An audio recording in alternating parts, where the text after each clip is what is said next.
Selamat siang menjelang sore. Salam Om Swastiastu, Namo Buddhaya dan salam kebajikan. Yang saya hormati Kadis Penal, Kadis Pamsanal, Kadis Kumal, K.Odmil T207 Jakarta, rekan-rekan media, keluarga korban yang sudah berkenan hadir pada acara ini. Sekali lagi saya mengucapkan turut berdukacita yang mendalam kepada keluarga korban. Rekan-rekan media yang saya hormati dan keluarga korban, adapun perkembangan hasil penyelidikan dan penyidikan yang telah dilaksanakan oleh Puspomal adalah akan saya jelaskan pada acara ini. Puspomal telah melaksanakan serangkaian tindakan penyelidikan dan penyidikan secara maraton, cepat, terhadap perkara pembunuhan yang terjadi di rest area kilometer 45 tol Jakarta Merak. Dari hasil beberapa penyidikan tersebut bahwa benar, sekali lagi saya katakan bahwa benar penembakan yang dilakukan di kilometer 50 itu adalah dilakukan oleh oknum anggota TNI Angkatan Laut. Tentunya kita Puspomal untuk memperkuat hal tersebut telah melakukan proses penyidikan dengan meminta keterangan para saksi. Kita sudah memeriksa 18 orang saksi yang kebetulan mengetahui terjadinya peristiwa tersebut. Dan untuk melengkapi syarat formil, walaupun kita sudah memeriksa baik saksi dan tersangka, kita perlu juga melengkapi sebagai syarat formil. Penyidik Puspomal telah melakukan penyitaan terhadap sejumlah barang bukti, di antaranya adalah mobil Daihatsu Sigra warna hitam, senjata api jenis pistol yang digunakan untuk melakukan penembakan, 5 butir kelongsong yang ditemukan di area parkiran Indomaret, baju korban, bukti transfer, dan beberapa alat bukti yang lainnya yang sudah kami sita. Setelah itu tentunya dengan adanya tadi sudah melakukan proses penyidikan baik terhadap saksi, korban, dan melengkapi barang bukti, alat bukti yang kita butuhkan, Puspomal telah melakukan rekonstruksi yang rekan-rekan media juga turut hadir. Ini dilakukan untuk membuat suatu perkara ini lebih terang dan jelas. Dari hasil pemeriksaan saksi, tersangka, dan dikuatkan dengan barang bukti, maka para tersangka ini cukup bukti, sekali lagi saya katakan, cukup bukti melakukan tindak pidana pembunuhan sebagaimana yang diatur pada pasal 340 KUHP, Junto 55 ayat 1, pasal 338 KUHP, Junto pasal 55 ayat 1, kemudian pasal 480 KUHP, Junto 55 1 KUHP. Dengan telah selesainya tentunya proses penyidikan yang dilakukan oleh Puspomal, maka hari ini perkara pembunuhan akan kami limpahkan kepada Auditor Militer 207 Jakarta untuk proses hukum lebih lanjut. Tentunya rekan-rekan media, dengan diserahkannya berkas perkara pidana ini kepada Auditor Militer 207 Jakarta ini menunjukkan bahwa apa yang kami sampaikan dari awal pada saat dulu, TNI Angkatan Laut berkomitmen terhadap penegakan hukum yang transparan dan akuntabel demi penegakan hukum yang adil. Kami mengapresiasi tentunya dan mengucapkan terima kasih atas kerjasama dan dukungan dari semua pihak dalam hal ini terkait di lingkungan TNI Angkatan Laut, Polda Banten, Polresta Tangerang, rekan-rekan media, dan keluarga korban tentunya yang telah berkenan meluangkan waktu untuk mengatensi perkara ini sehingga kami dapat menyelesaikan perkara ini secara cepat dan transparan. Mungkin ini yang dapat saya sampaikan, mudah-mudahan ini bisa menjawab semua yang rekan-rekan wartawan tanyakan saat ini. Demikian, terima kasih. Wassalamualaikum warahmatullahi wabarakatuh.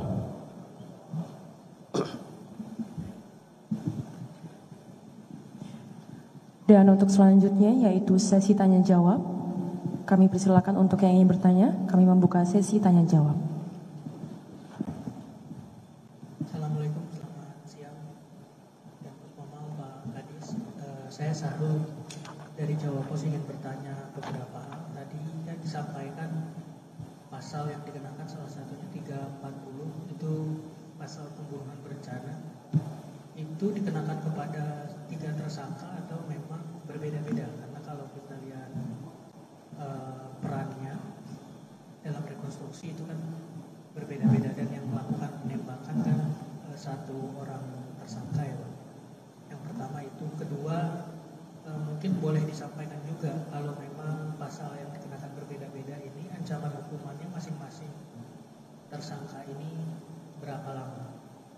Hukumannya apa? Apakah penjara atau ada hukuman yang lain termasuk pemecatan? Yang ketiga soal evaluasi barangkali Bapak mungkin boleh dijelaskan juga terkait dengan penggunaan senjata api, karena kalau kita lihat juga di rekonstruksinya atau di kronologi peristiwa ini yang membawa senjata kan AA, tapi kemudian yang menembakkan senjata hingga menyebabkan korban itu BA. Ada penggunaan senjata yang seharusnya tidak terjadi. Terima kasih. Oke, saya langsung jawab aja. Yang pertama berkaitan penerapan pasal. Jadi situ saya menerapkan pasal di samping 340 ya. Kami menjudokkan pasal 55 di situ. Kemudian ada pasal 338 yang pembunuhan, dan kami judokkan juga kepada pasal 55. Nah, berkaitan dengan pelaku 3 orang ini, mana yang lebih berat akan dijatuhkan itu mungkin nanti dalam satu persidangan Bapak Hakim bisa memutuskan dengan adanya hasil pemeriksaan penyidikan daripada saksi dengan tersangka dan keterangan-keterangan yang kami berikan, maka di situ nanti akan ada putusan dari hakim mana yang berat dari 3 orang tersebut.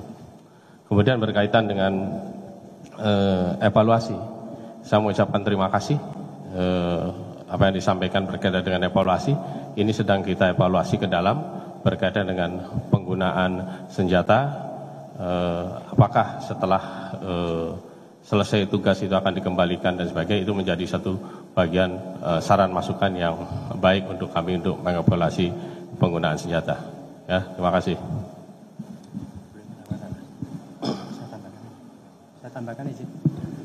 Saya tambahkan ya, terkait dengan pertanyaan tadi, ada beberapa tersangka yang dikenakan pasal 340 sama 338. Itu untuk tersangka inisial B, ya. Tersangka 2 inisial A itu disangkakan dengan pasal primer 340 KUHP Junto 55 ya. Terus subsidiarnya 338 KUHP Junto 55. Dan itu berarti ketiga-tiganya itu disangkakan juga dengan pasal 480 penadaan secara bersama-sama. Ya. Terus terkait dengan pidana tambahan, nanti akan dilihat kualitas dari perbuatan di antara tiga ini. Ya. Karena dari tiga ini kan tidak ada satu orang yang tidak terkait dengan pasal 3 pembunuhan ya, berencana ataupun pembunuhan biasa. Jadi nama R itu kena pasal 480 terkait dari rekonstruksi kemarin tidak ada di lokasi kejadian. Jadi begitu kejadian itu yang saya gambarkan. Nanti di persidangan akan terungkap secara terang benderang. Saya kira begitu. Jin. Jelas ya, jadi saya katakan tadi nanti di persidangan akan lebih gamblang. Kita sudah sajikanlah fakta-fakta yang ada di lapangan secara transparan, baik dalam bentuk tadi yang kemarin kita rekonstruksi maupun dalam proses penyidikan para tersangka dan saksi. Dan menambahkan izin, jadi nanti persidangan bersifat terbuka. Peradilan militer itu sama dengan peradilan umum atau peradilan lainnya. Bersifat terbuka. Tidak tertutup. Tertutup itu untuk perkara kesusilaan. Jadi di pengadilan umum itu juga kalau kesusilaan tertutup ya. Tidak kita tutup-tutupi. Jadi bersifat terbuka. Mohon silakan nanti diikuti ya. Demikian. Ya, Pak, selamat siang semua. Saya Rian dari Kompas.com, Pak. Ini mungkin menambahi pertanyaan tadi. Itu kan tadi Bapak bilang bahwa disebutkan di sini juga dikenakan pasal 340 itu pembunuhan berencana. Kan kita tahu bersama bahwa pembunuhan berencana itu kan ada unsur-unsur sehingga bisa disebutkan bahwa itu kategori pembunuhan berencana. Nah, apakah bisa disampaikan ke kami itu unsur-unsur apa saja sehingga bisa dikatakan itu sebagai pembunuhan berencana? Lalu yang kedua mungkin ini kita tahu Bapak Kasal sampai sekarang kan belum memberikan statement terkait penanganan kasus itu. Nah, sepertinya sebetulnya yang ingin kita tahu itu seperti apa atensi khusus dari Bapak Kasal mengenai kasus ini. Itu saja Pak, terima kasih. Jadi ininya klausul pembunuhan berencana itu adalah tersangka itu ada jeda waktu untuk berpikir. Ya, dari hasil tersangka maupun saksi, di situ ada jeda. Ketika pembunuhan biasa itu tersangka ini tidak ada jeda untuk berpikir. Ini ada jeda untuk berpikir. Ya, itu klausul diantaranya. Jadi kalau nanti dalam satu persidangan lah itu akan jelas pasal yang mana yang jelas bahwa Komit Angkatan Laut dan ini menjadi satu atensi Bapak Kasal. Kenapa kasus yang begitu besar Puspomal menyelesaikan cukup singkat menurut saya ini. Ya, tidak ada 1 bulan di kasus besar itu. Kenapa? Di antaranya adalah atensi pimpinan TNI Angkatan Laut untuk segera selesaikan kasus ini dengan secepat-cepatnya dan transparan. Itu atensi dari beliau. Makasih.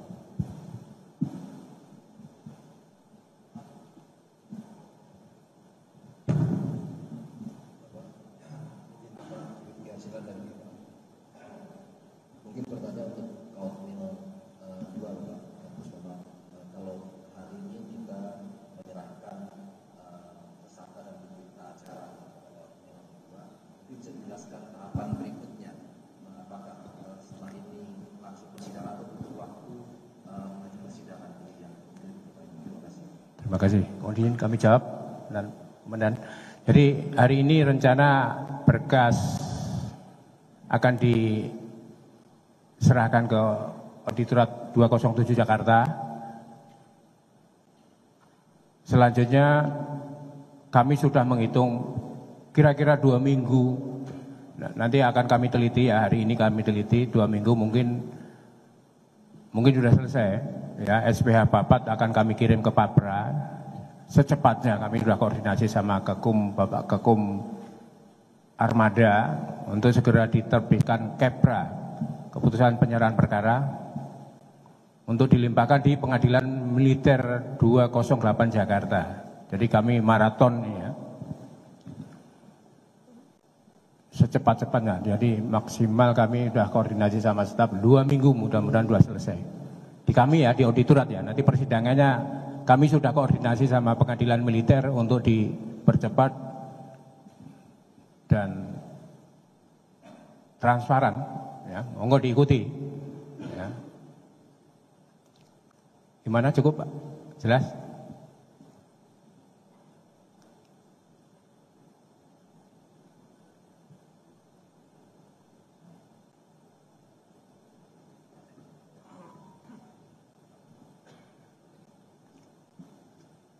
Ya, izin pagi semuanya, saya Rona Marina dari Metro TV.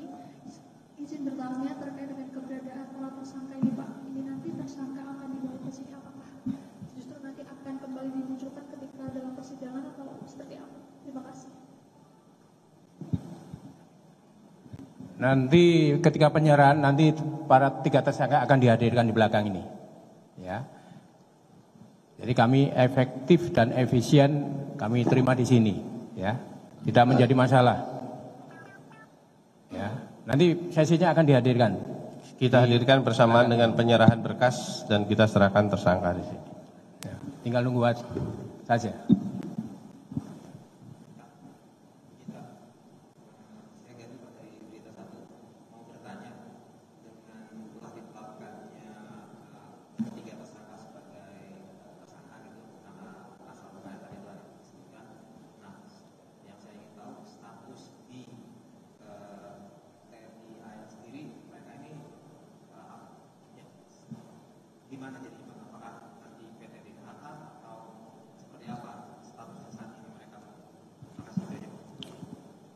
Jadi status yang bersangkutan kan masih dalam tersangka ya.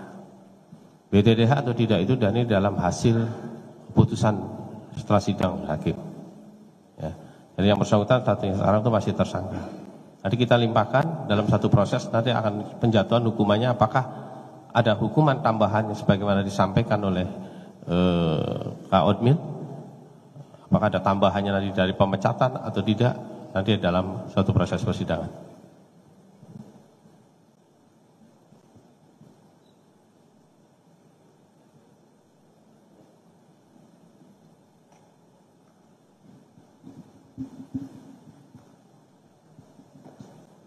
Izin, saya Bobi dari Radio Republik Indonesia mau nanya, apakah para ketiga tersangka ini akan didampingi pengacara yang disediakan oleh TNI Angkatan Laut? Terima kasih.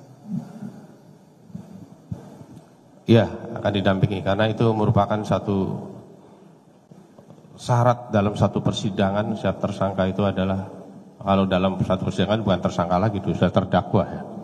Nanti kalau di kita namanya tersangka, nanti setelah dilimpahkan dia akan naik menjadi terdakwa, itu pasti didampingi oleh penasihat hukum. Ya, makasih.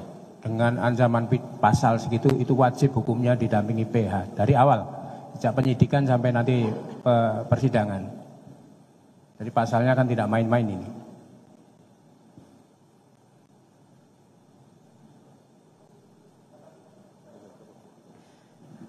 Sesi tanya jawab selesai. Acara selanjutnya yaitu penyerahan berkas perkara dari Puspomal kepada Kaotmil 207 Jakarta. Kami persilahkan.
Dan itu tadi rangkaian kegiatan press conference oleh Dan Puspomal. Selanjutnya acara akan kami tutup.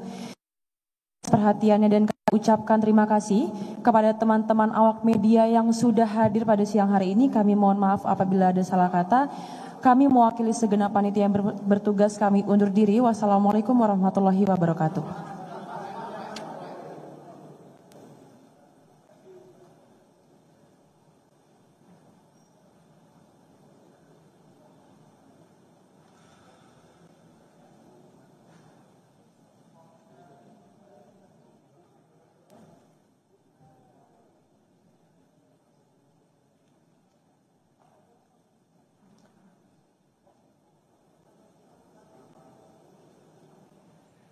Ya, saudara, itu tadi jumpa pers yang dilangsungkan di Pusat Polisi Militer atau Puspomal Angkatan Laut terkait dengan kasus penembakan bos rental. Jumpa pers ini sekaligus dengan penyerahan berkas perkara dari Puspomal ke Auditor Militer 207 Jakarta. Dari jumpa pers yang dipimpin langsung oleh Komandan Puspomal yaitu Laksda Samista menyebutkan bahwa dari pemeriksaan saksi dan bukti-bukti yang dikumpulkan bahwa disimpulkan 3 tersangka dinyatakan cukup bukti melakukan tindak pidana pembunuhan. Dan penyidikan telah selesai dilakukan, maka para tersangka dan perkara dilimpahkan kepada Auditor Militer 207 Jakarta. Dan sebelumnya juga saudara, penyidikan telah dilakukan dan rekonstruksi juga telah dilakukan sehingga muncul kesimpulan bahwa ketiga tersangka ini cukup bukti melakukan tindak pidana pembunuhan. Tadi juga di akhir jumpa pers, Puspomal ataupun pihak Puspomal melakukan penyerahan berkas perkara kepada Auditor Militer 207 Jakarta.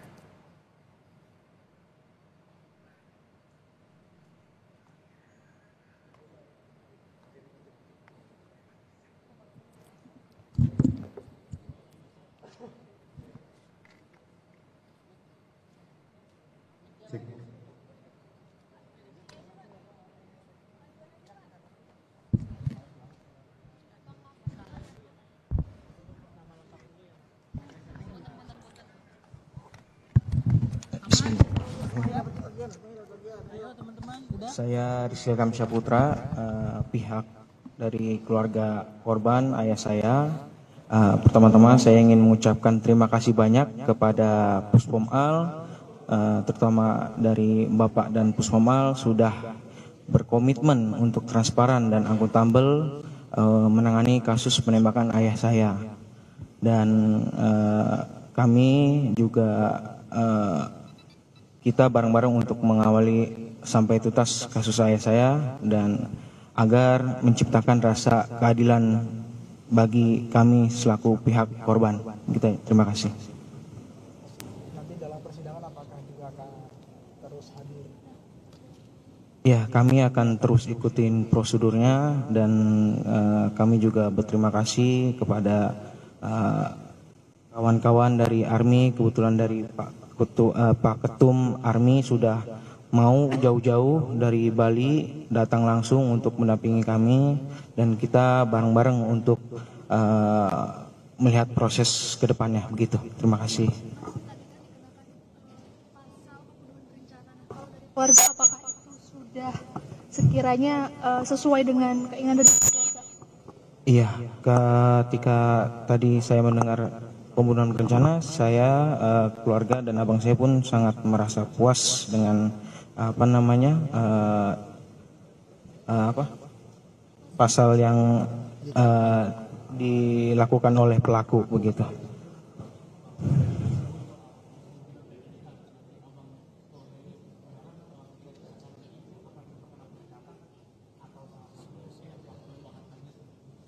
Iya, kami ingin pelaku, bahkan dari Bapak Panglima TNI pun sudah mengatakan jika ada anggota kami yang terlibat maka akan di PTDH dan dipenjara, begitu aja. Ya, terima kasih banyak buat teman-teman. Saya wassalamualaikum warahmatullahi wabarakatuh. Ya. Terima kasih Mas. kasih Mas Ari. Turun tangan langsung. Ini ada pesan.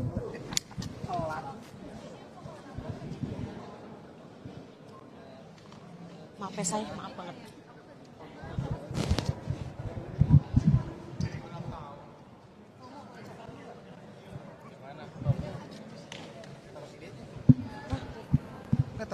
Saudara, itu tadi keterangan pers dari anak korban bos rental yaitu Rizky Agam yang selama ini memang vokal begitu memperjuangkan kasus ini. Hingga hari ini ketiga tersangka dinyatakan cukup bukti untuk melakukan tindak pidana pembunuhan dan penyidikan telah selesai dan tersangka dan juga perkara dilimpahkan kepada Auditor Militer 207 Jakarta. Anak korban bos rental tadi juga mengungkapkan terima kasih kepada Dan Puspomal, Laksamana Muda Samista atas penyidikan yang dilakukan kepada 3 tersangka sebelumnya. Karena saudara memang proses penyidikan ini cukup panjang dari awal terkuak kasus ini. Bahkan sebelumnya pada jumpa pers beberapa pekan lalu, saudara, Panglima Komando Armada Republik Indonesia, Pangkal Armada RI, Laksamana Madya Denny Hendrata menyampaikan kronologi singkat peristiwa penembakan di rest area kilometer 45 Tol Merak Tangerang yang terjadi pada 2 Januari 2025. Ia menyatakan 3 anggota TNI AL terlibat dalam peristiwa yang merenggut korban jiwa.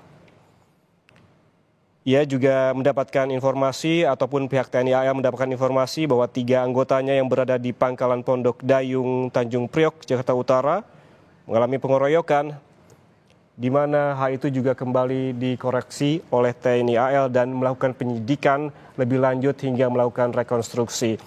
Kita dengarkan lebih jelas lagi, saudara, bahwa Laksda Samista telah memberikan pernyataan resminya terkait penyerahan berkas perkara dari Puspomal ke Auditor Militer 207 Jakarta. Dengan demikian Breaking News Kompas TV, saudara. Saya Yan Rahman. Sampai jumpa.